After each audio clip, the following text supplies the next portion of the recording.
We were flying in Germany, and we were flying F-86s. And they would come over and do the same maneuvers that we make, except every once in a while one of them would go zip. And you just can't do that in a fighter, a conventional fighter. They're just typical saucer shape, double lenticular shape, metallic looking. Well, yeah, they weren't just random. They were flying fighter formations, very definitely under positive control.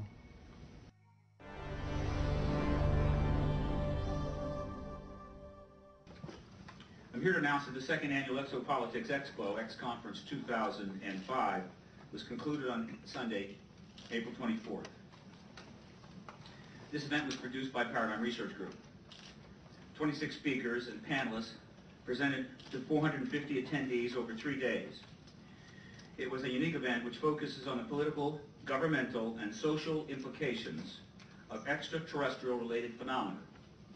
It is produced by PRG as part of the emerging activist movement seeking to end a government-imposed truth embargo regarding extraterrestrial-related phenomena.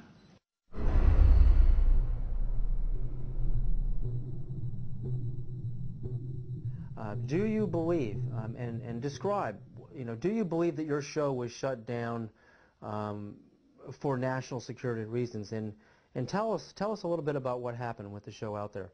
Well, what happened, we sold the show to Sci-Fi Channel, and it was called Out There, and I basically interviewed all of the people that I admired in various fields of study, like Colin Andrews from the Crop Circle movement, Linda Moulton Howe, the expert on cattle mutilations, John Mack, and let me just put a pin in things right there, because John Mack has taken the study of abductions, UFOs, right out through the other side, and he's going, yes, we know they're here, we know they're coming, we know people have been taken, we know there's experimentation going on, we know people have been told about agendas.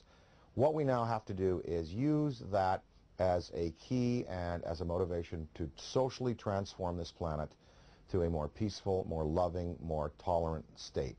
So his movement, the movement for social change, has just accepts as a fact abductions, UFOs, interplanetary intervention, and what he's doing is taking it out through the positive side of it and saying, now we must use it to socially transform, and I think his message is great. But I talked to him, I talked to the Allagash guys who were taken in the canoe on that trip in Pennsylvania.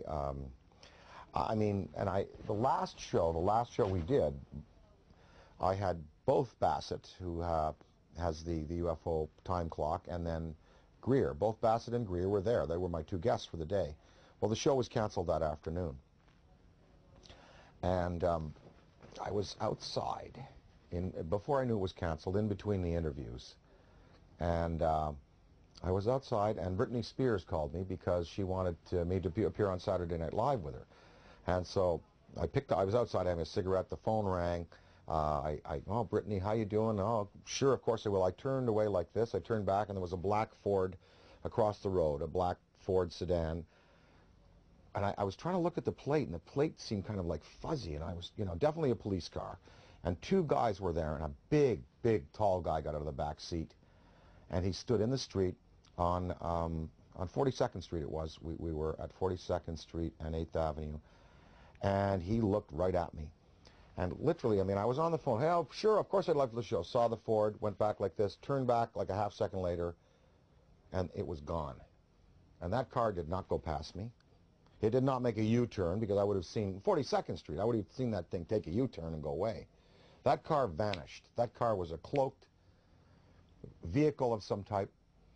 And whether this was like a warning to me, because the guy got out of the back seat, gave me a real dirty look. That car vanished. I know what I saw.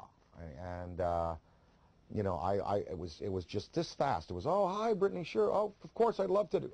Guy gives me a dirty look. Oh, well, sure. Car gone. That's what happened. And then 2 hours later, we were told we were not to continue taping, and the show was canceled, and none of them would air. I don't know. I don't know. Was that an MIB experience? Black helicopters, military abductions that happen. Sometimes people are taken and they talk about then being visited by, military personnel and debriefed about their abduction? Was it, was it technology associated with some of these beings that are visiting that wanted to warn me off, or that wanted to give me verification that I was on the right track? I don't know. But I do know I did turn back a second later, and it takes so long for an automobile accelerating from 0 to 40 miles an hour to reach the corner of 8th Avenue and 42nd Street going past me, and then pulling a U-turn and going out towards Times Square. I would have seen that car. And I looked around. I mean, I was looking for that then. It was gone. So, I don't know. The tapes exist. I have them. We're going to try to repackage them. We might put them out on DVD.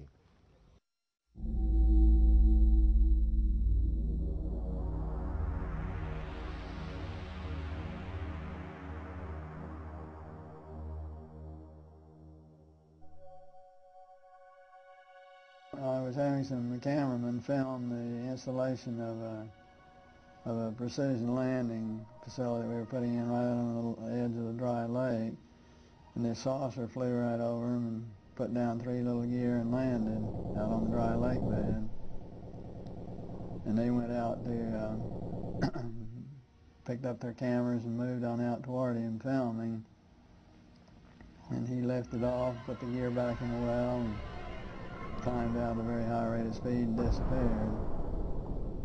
And so while I was going through all the regulation books and finding out the number to call in Washington to report it, I had them go over and develop the film.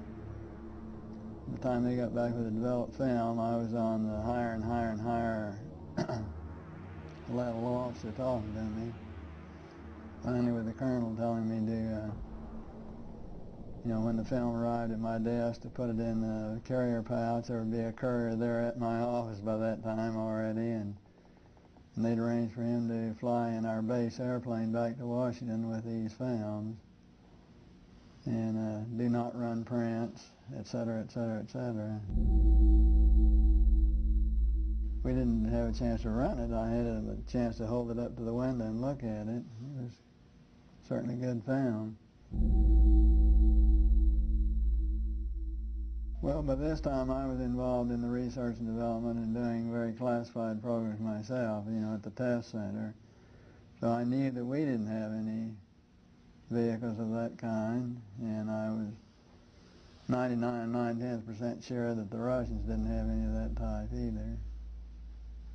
So there certainly was, at that point in time, there was no doubt in my mind that this vehicle was made at some other place than here on Earth. Yeah, well, Buck Rogers and Flash Gordon coming true. Dude, I got it, man. Probably moved 100 miles in a matter of a second or two.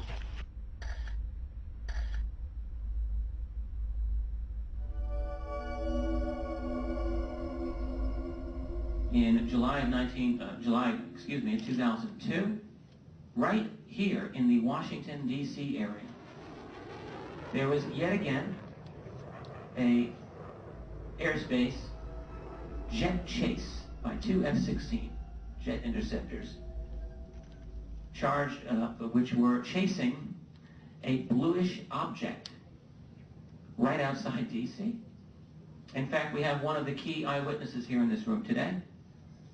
This received some play in the Washington Post and a little bit of mainstream media, then of course fell into the black hole of the media, never to be discussed again. What were these objects that were able to outperform F-16 interceptors in a post-9/11 America? What is going on? And what are the consequences, or the potential consequences, in the event that we should shoot down a few of them? A related question that I have been asking myself is, to what extent are they really an enemy? What crimes have they committed against humanity? They have certainly upset the military by flying over their most secret installations, by shadowing their planes, by buzzing their astronauts.